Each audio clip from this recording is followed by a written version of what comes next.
은혜 받으실 하나님의 말씀은 창세기 9장 20절로 27절에 있는 말씀입니다.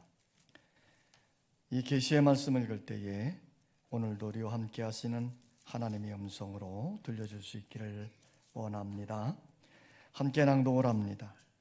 노아가 농사를 시작하여 포도나무를 심었더니 포도주를 마시고 취하여 그 장막 안에서 벌거벗은지라.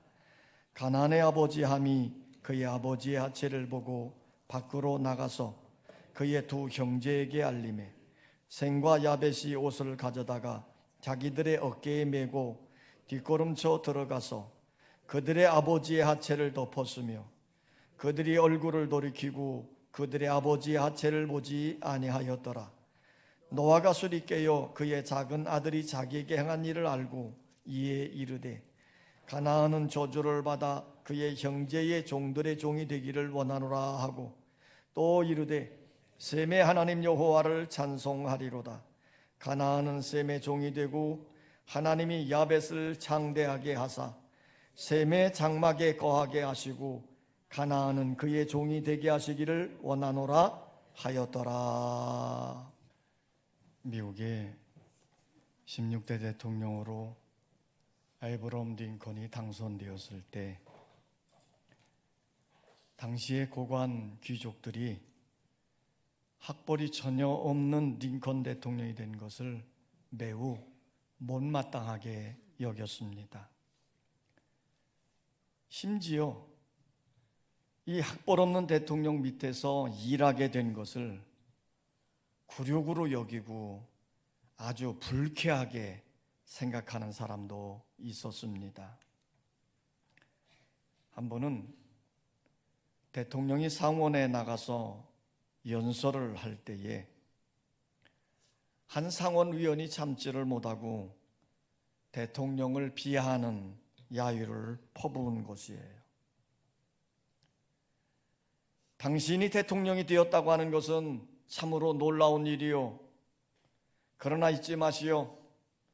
당신의 아버지가 구도직공이었다는 것을, 내가 신고 있는 이 구두도 당신의 아버지가 만든 것이요. 구두를 벗어 보이면서 그는 비아냥거렸던 것이에요. 링컨 대통령은 그 광경을 바라보면서 눈물을 흘리고 있는 겁니다. 그러면서 감사합니다 울먹이면서 이렇게 대답을 했어요. 그동안 하도 바빠서 저는 아버지를 한참 잊고 살았습니다. 아버지를 기억나게 해주셔서 감사합니다. 우리 아버지의 솜씨는 참으로 완벽했지요. 정직하고 깨끗하고 훌륭한 분이었습니다. 그리고 구두를 아주 잘 만드는 분이었습니다. 나도 아버지의 어깨 너머로 구두 깁는 법을 배웠다오. 당신의 구두가 헤어지거든 내게 가져오시오. 내가 정성껏 수리해 드리겠습니다. 아버지만한 솜씨는 못 되지만. 그러면서 침묵이 흘렀습니다. 그리고 대통령은 말을 이었지요. 나는 훌륭한 아버지 둔 것을 대단히 자랑스럽게 여깁니다.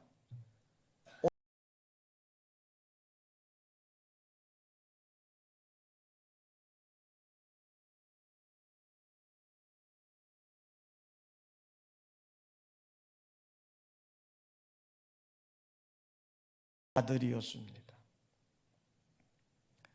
오늘은 주일입니다. 부모님에 대한 자랑스러운 마음과 은혜를 깨닫는 귀중한 시간이 되시기를 바랍니다.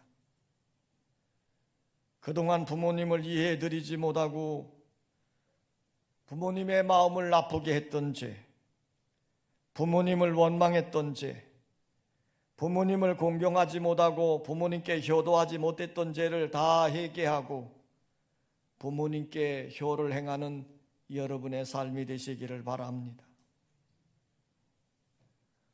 오늘 우리가 함께 읽은 본문 말씀은 아버지와 아들의 관계가 어떠해야 하는가 하는 것을 우리들에게 잘 보여주고 있는 말씀입니다. 홍수 심판이 끝난 후에 노아와 그의 가족들은 포도 농사를 지었습니다. 포도 농사가 잘 되어 풍성한 포도 열매를 따서 포도주를 담게 되었지요.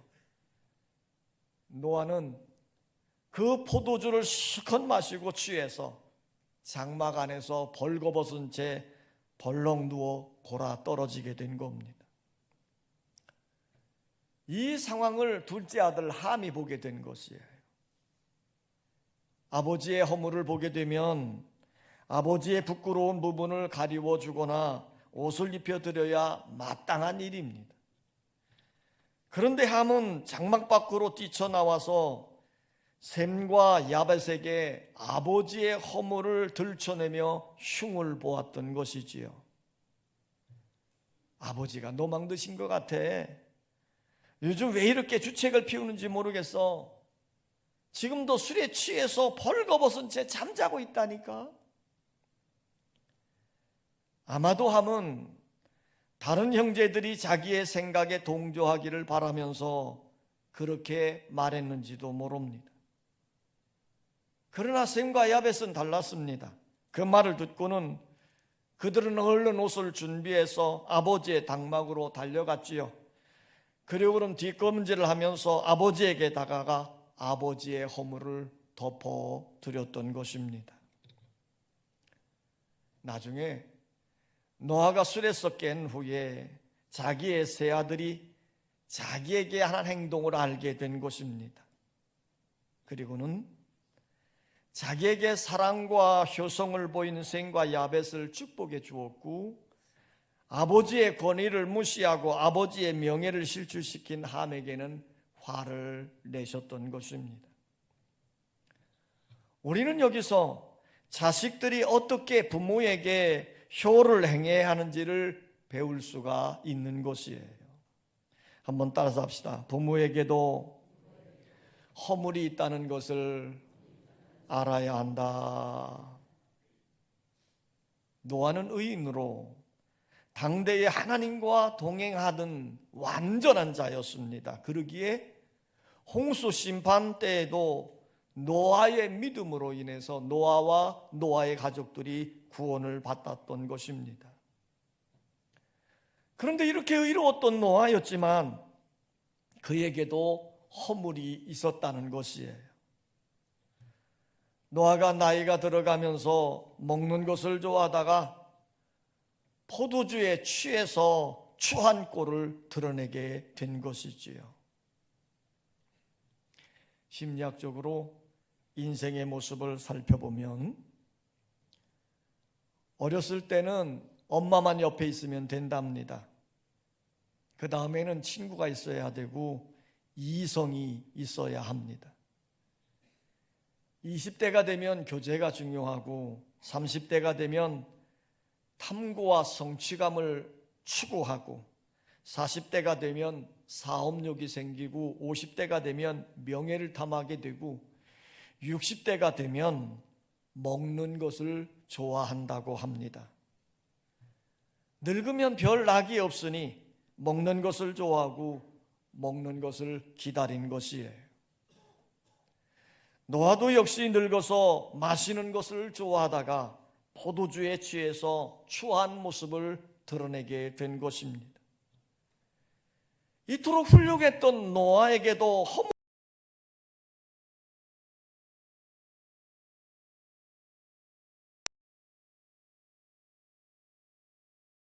그 허물 때문에 함처럼 부모를 무시하거나 불효를 내서는 안 된다는 것이에요. 사실 요즘 세대에는 부모님의 권위가 많이 추락한 것 같습니다. 고전에 속하는 아버지와 아들에 관한 유머가 많이 우리에게 들려진 적이 있었지요. 그 유머를 보면 아버지의 권위가 영 아닙니다. 한 번은 아버지와 아들이 목욕탕에 함께 간 것이에요.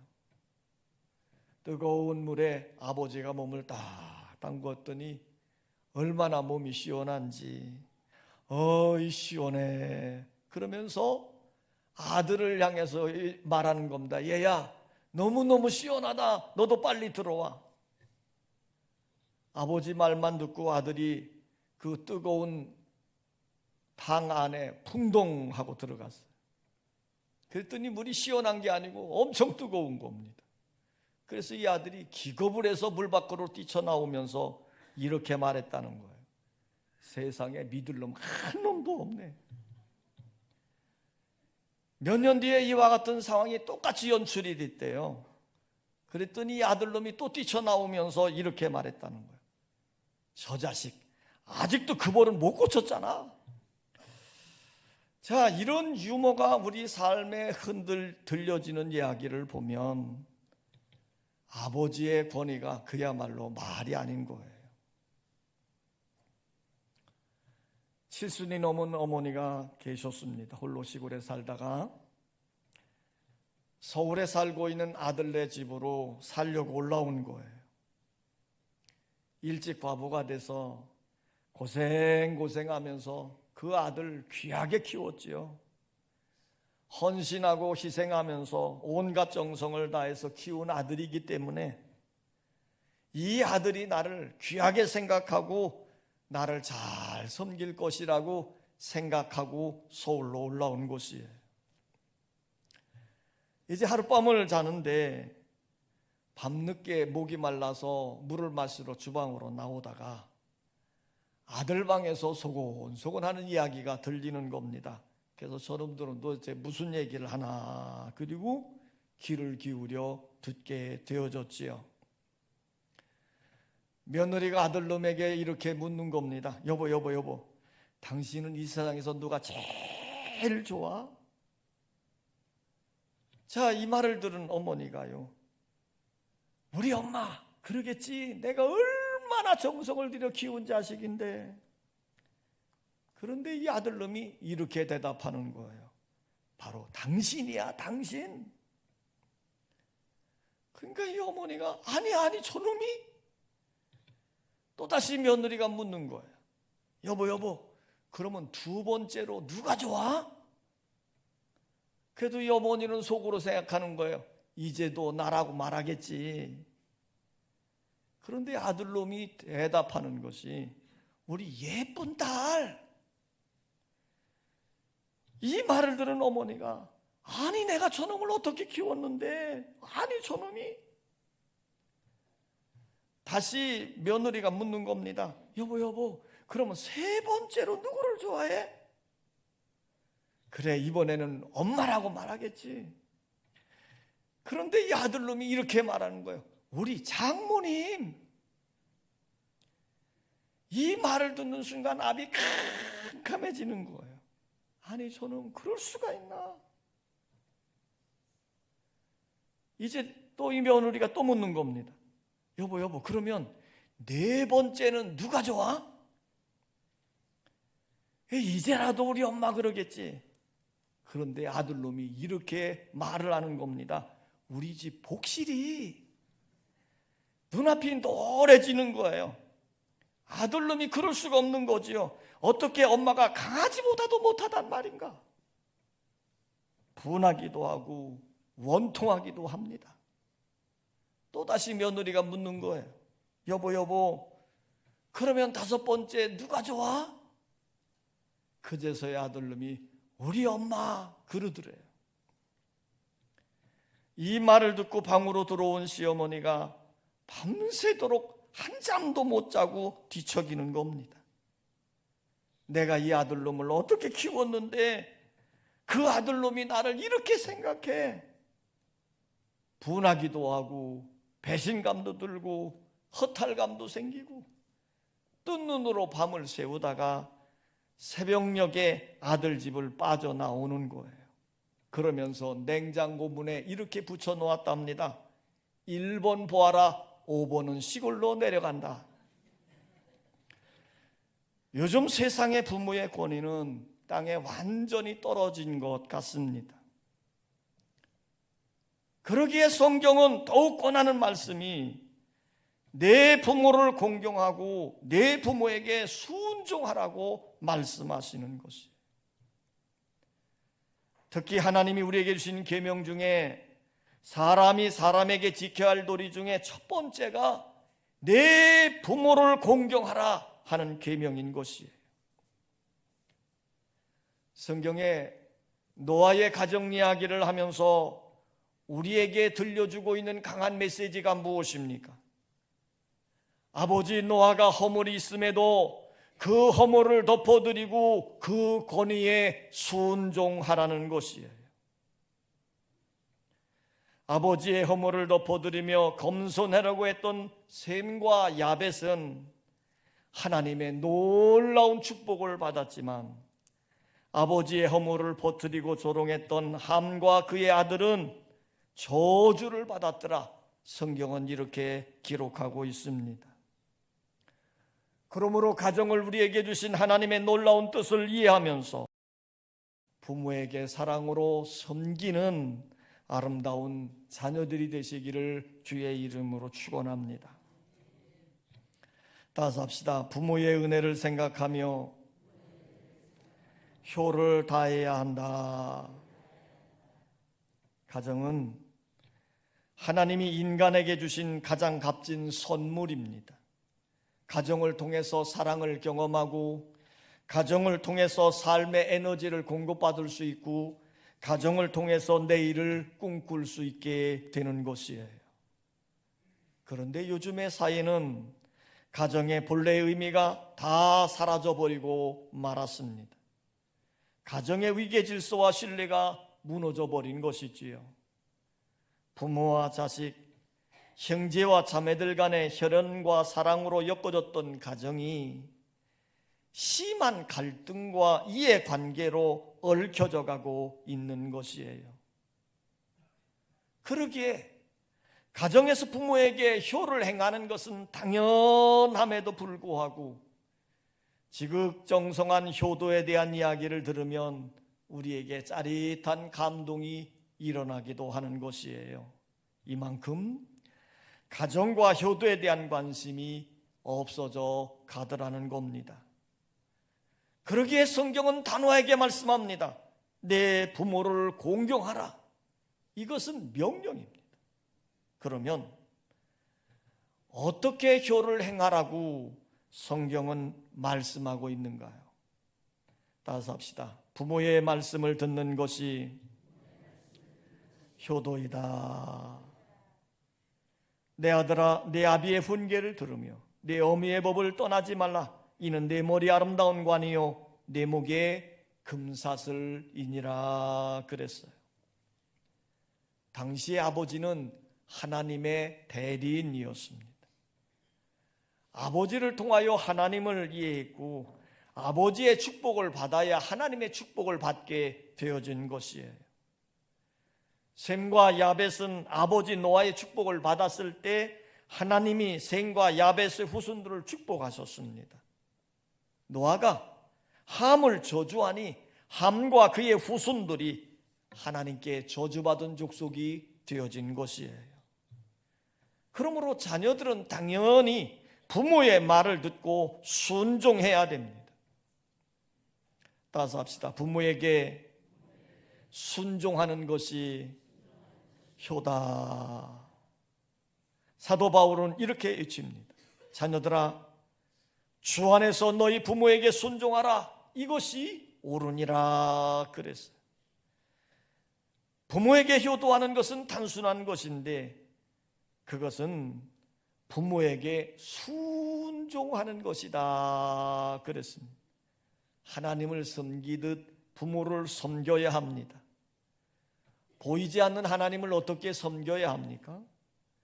육신의 부모를 섬기듯 보이지 않는 하나님을 섬기는 것이에요. 그래서 이삭은 아버지 아브라함의 말에 절대 순종을 했고 예수님도 하나님 아버지의 뜻에 따라 절대 순종한 것을 볼 수 있습니다.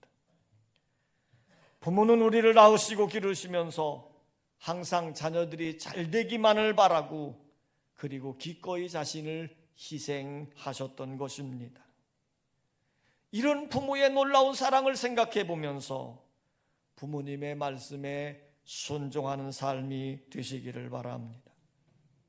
따라서 합시다. 부모를 공경하며 즐겁게 해드리는 것이 효다. 성경은 내 부모를 즐겁게 하며 너를 낳은 어미를 기쁘게 하라 그랬습니다. 즐겁게 해드리는 것이 효라는 것이에요. 성도들이 하나님을 기쁘시게 하는 것이 믿음이라고 표현한다면 우리가 부모의 말에 잘 듣는 것이 부모의 기쁨이 되어져 드리는 것이에요. 우리 자녀들은 부모님을 기쁘게 하고 즐겁게 하는 자가 되어져야 될 줄 믿습니다. 이 시간 가만히 생각해 보십시오. 지금 나로 인하여 부모님이 기뻐하실까? 즐거워하실까? 아니면 나로 인하여 근심하고 계실까? 아니면 걱정하고 계실까? 효도할 때 효도하지 못하고 부모님을 기쁘시게 할 때 기쁘시게 하지 못하면 두고두고 한이 되고 마음이 아픈 것이에요. 두고두고 후회하게 만드는 일이지요. 돌아가신 다음에 아무리 안타까워하고 뉘우친다 할지라도 그것은 되돌릴 수 없기 때문입니다. 그러므로 아직 살아계실 때, 아직 효도의 기회가 주어졌을 때 최선을 다해서 사랑하고 섬겨야 될 줄 믿습니다. 유교를 중요시 여기는 우리 한국에서는 조상들의 묘를 귀하게 여기고 제사 드리는 일에 많은 관심들을 가지고 있습니다. 그렇게 하는 것이 조상들에게 효를 행하는 것이라고 믿고 있기 때문이에요. 그런데 정작 유교의 창시자인 공자는 이렇게 말했습니다. 효는 부모님이 살아계실 때에 잘 대접하는 것이다. 제가 전에 이 공자님의 고향인 중국 산동성 곡부에 다녀온 적이 있었습니다. 이 곡부에 가면 공자의 사당과 공자의 묘, 공자의 아들의 묘, 공자의 손주들의 묘가 쭉 되어 있습니다. 그런데 이 공자의 묘에는요, 잡풀들이 우거져 있고 오래된 고목이 공자 묘 앞, 그냥 묘의 옆에 그냥 바로 서서 이 공자의 묘라고 하기에는 너무나도 초라하고 너무나도 그렇게 좀 보였습니다. 전에 우리 한국에서 큰 기업을 하는 한 사업가 한 분이 이 곡부에 와서 공자의 무덤을 보게 된 것이에요. 그런데 그 무덤이 너무나도 초라한 것이지요. 그것이 마음이 아파서 그 당시에 실권자인 등수평을 찾아가서 이렇게 제안을 했더랍니다. 내가 돈을 다 댈 테니 공자님의 무덤을 아름답게 크게 잘 만드십시다. 그랬더니 등수평이 이렇게 말을 했더래요.